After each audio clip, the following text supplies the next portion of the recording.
Бірақ баршаңызға сәлем. Мен бұл енді алғашқы видеом. Есімім Гүлзат Өтемісқызы, бизнес-стратегпін, инфобизнесменмін және де кәсіпкермін.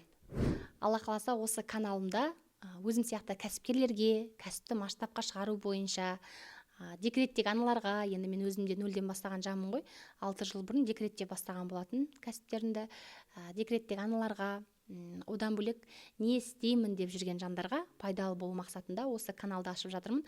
Көп естідім да, Гүлзу ханым, сіздің айтатыныңыз бар, бөлісетініңіз бар, сол дүниені шығарыңыз деген ақпараттарды көп естідім жақындарымнан.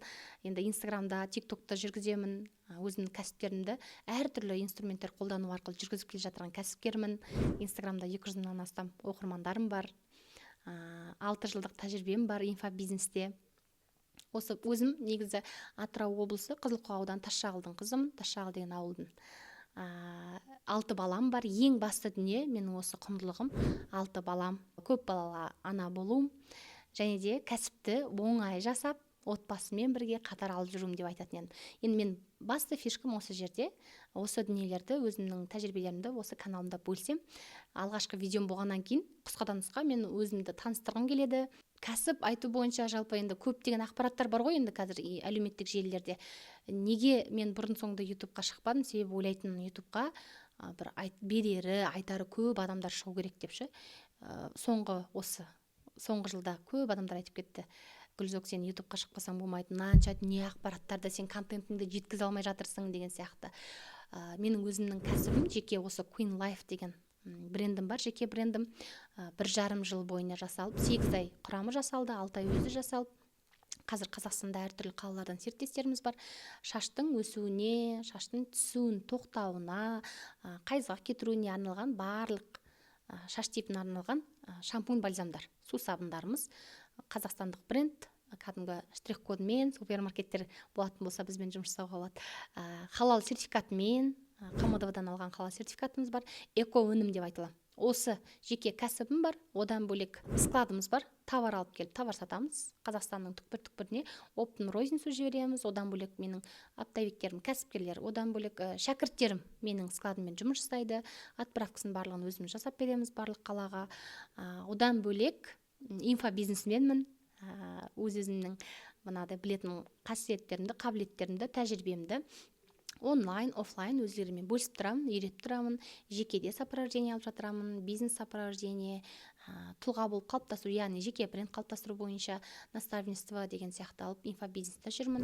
Одан кейін MLM компаниясына жұмыс жасаймын. MLM компаниясы дегеніміз бұл сетевой компания. Енді қазір біріңіз білсеңіз, біріңіз білмейсіз.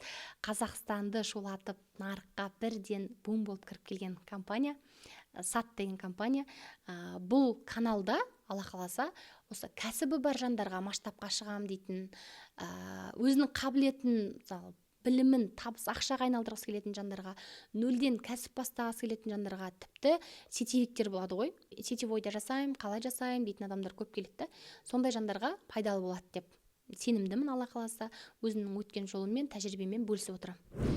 Енді қазір қайда қарамасақ та көп адамдардың ең бірінші сұрағы, маған кәсіпкерлер келеді, нөлден бастайтындар келеді, да? Сұрағы мынандай болады да, нөлден бастайтындар келген кезде немен айналысамын? Кәсіпті қалай бастауға болады? Нишаны қалай таңдайын деген маңызды сұрақтар бар да. Ниша дегеніміз бұл сала, сіздің бастайтын кәсібіңіз бойынша. Ниша таңдау бойынша мен осы бірінші видеомда сіздерге ақпарат бергім келеді. Ең бірінші ниша таңдаған кезде сіздің қолыңыздан келетін дүниелерді жазсаңыз. Не келеді сіздің қолыңыздан жалпы? Екіншіден, сізге ұнайтын дүниелерді жазыңыз. Сізге ұнайтын дүние қолыңыздан келетін дүниеге қарағанда көбірек болуы мүмкін да, это нормально. Ол солай болады. Одан кейін қайсысы сіз жақсы көресіз? Мысалы, қолыңнан келгенімен сен жақсы көретін дүниеңнің қайсысын жақсы көресің? Мысалға, сенің қолыңнан келеді торт пісіру, бірақ тігін тігуді сіз ұнатасыз. Осында екі түрлі дүниеде. Енді үшіншісі, ол саған ақша келу керек. Басында саған ұнайтын дүние, сен қолыңнан келетін дүние ақша келмеуі мүмкін. Енді осы каналдар арқылы сол қолыңнан келетін ұнайтын дүниені қалай ақшаға айналдыру керектігін үйренетін боласыздар алдағы уақытта, Алла қаласа. Одан бөлек осы нишаңыз таңдалғаннан кейін сіздерге ең керекті дүние, көп адамдар мынандай қателіктер жүріп жатады да, ақшам бар деп ақшаны товарға салып тастамау. Одан кейін әкеліп алып сата алмай қалады, сатуды білмеу, маркетингті білмеу деген сияқты. болмаса өзі білмейтін нишаға кіріп кету, қызығып, мысалға қазір трендта мысалы Қытаймен бизнес па, Қытаймен бизнес жасап кету деген сияқты. Сауатсыздық қой, білімнің болмауы. Яғни ұнайтын, қолынан келетін дүниені білім саған ақшаға айналдыру үшін сауатсыз болмай білім алу өте маңызды. Енді сіздерде қандай да бір басқа ниша таңдағаннан бөлек сұрақтарыңыз болса, осы каналда қойсаңыздар комментарийға, мен алдағы видеоларда өзімнің тәжірибемен, өзім біліммен осы каналда тегін бөліспекшімін. Енді всегда мен айтатын дүние бар да, инстаграмда, тиктокта, ютубта көп адамдар осылай видеолар түсіріп жатады, бірақ мысалға баласы жоқ адамдар бала тәрбиесі туралы айтып жатса, кәсібі жоқ адамдар кәсіп туралы айтып жатса, мен біртүрлі болатыным бар. Мен өзім де осы видеоны шығарған кезде ойландым, менің айтатыным бар ма, қалай болады екен деген сияқты қобалжулар болып дайындалып кәдімгідей солай алдарыңызға шығып жатырмын. Сол себепті енді бір нәрсені бастау үшін, болмаса кәсіпті де болсын да, бір идеальный уақыт жоқ. Бәрібір бастау керексің. Мен мысалы осы каналды 2020 жылы аштым, бірақ енді жүргізіп баставатым да. Бірақ 2020 жылы менде ой болды. Канал ашу керек, ютубты жүргізу керек деген сияқты ше. Бірақ сол нәрсеге мен 2025-те келіп жатырмын, ойлаңыздаршы. Яғни ертелі кеште сен ойыңа келген дүниені бастайсың. Сол себепті бір идеальный уақытты күтудің қажеті жоқ. Кәсіп бастау үшін дәл қазір бастап кету керек та. Осы видеоны көрдіңіз ба? Ниша таңдаңыз, давайте. Нишаңыз бар ма? Алла қаласа осы каналда алдағы уақытта сол нишаңызды, сол кәсібіңізді, салаңызды ақшаға айналдыруды үйреніңіз осы каналдан. Қандай да бір сіздің кәсібіңізде проблемалар болып жатыр ма? Маған комментарийға қойыңыз. Келесі видеоларда сол сұрақтарыңызға жауап беруге тырысамын. Одан бөлек енді мен енді всегда айтам да, маған көп кәсіпкерлер де келеді разборға, нөлден бастайтын жандар да келеді разборға, бизнес разборға. Өзім бизнес стратег болғаннан кейін қай жерден утечка кетіп жатқанын, қай жерден қателесіп жатқанын бірден тауып аламын. Алланың қалауымен әрине. Кей жандар келеді, мысалы мен продажым жүрмейді, маркетингке ақша құйып жатырмын дейді да. Сөйтіп сөйлесе келе разбордан кейін байқаймыз, что ода маркетингте емес проблема. Оның проблемасы қарым-қатынасында, өзінің бір мышлениясінде, өзінің бір өмірлік ұстанымының дұрыс болмауында жатады да. Өмірлік ұстаным дұрыс болмауы деген нәрсе. Біз енді көп дүниеде, көп жерде ақшаны басты факторға шығарып алғанбыз да. Ақша тапсам болды, ақша жасасам болды, ақша депші. Мен де дәл солай бастаған, 2018-2019 жылдар ақша деп жүріп, ешқандай ақшаның артынан түсіп жетістікке жетпейтінін сезген кезден бастап, өзімнің білім алып дамыған кезімнен бастап, мен кәсіпті жүйелеуді, сауатты жүргізуді, сауатты дүниені ұсынуды үйреніп бастадым. Одан кейін сізде дәл қазір ондай бір үлкен миссия болмауы мүмкін да. Қазіргі мен миссиямыз адамдарға пайдалы болу, тек қана Инстаграм, тиктокпен айтып емес, осы ютуб каналға көбірек оқырман жинасам, көбірек Қазақстан бойынша көрермендерге пайдалы болсам деген ниетім бар да, Құдай қаласа. Ондай ниеттен бұрын дәл қазір сіз осы видеоны көріп отырып, бір көлік алсам, машина алсам, үй алсам, кредитін жапсам деген армандарыңыз болса, это нормально. Потому что барлық дүние, үлкен мақсаттар, үлкен миссиялар, базовый потребность деп айтамыз ғой, базовый өзіңіздің қалауыңызды жапқаннан кейін ғана барып басталады.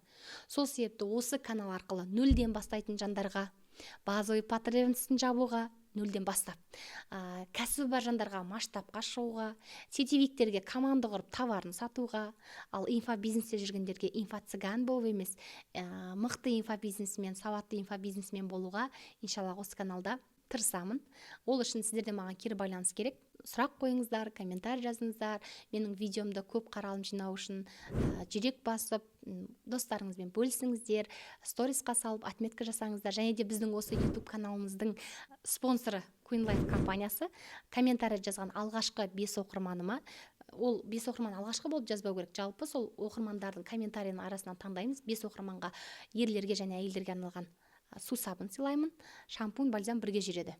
Одан кейін сториста отметка жасаған, осы YouTube каналын ашып жатырғандығы, осы жақта тегін білім, тегін тәжірибе болайын деп жатырғандығын бөліскен оқырмандарға 5 оқырманға шампунь, бальзам сыйлайтын боламыз.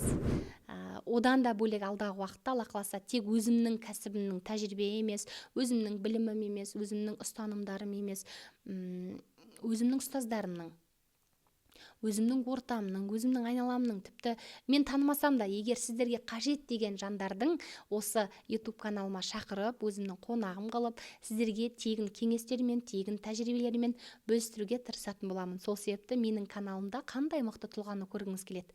Менің каналымда қандай жанның сұхбаты болғанын қалайсыз? Қандай саланың маманы болғанын қалайсыз? Қандай кәсіпкердің болғанын қалайсыз? Қандай инфобизнесмен, қандай тұлғаның болғанын қалайсыз? Комментарийға жазып кетсеңіздер болады. Бұл енді таныстық видеомда барынша сіздерге ниша таңдау бойынша айтып кеттім. Алдағы уақытта бұл сабақ ұнап жатырса, сол таңдаған нишаларыңыз бойынша ақшаға қалай айналдыру керектігін, кәсіпті бастау керектігін бөлісетін болам.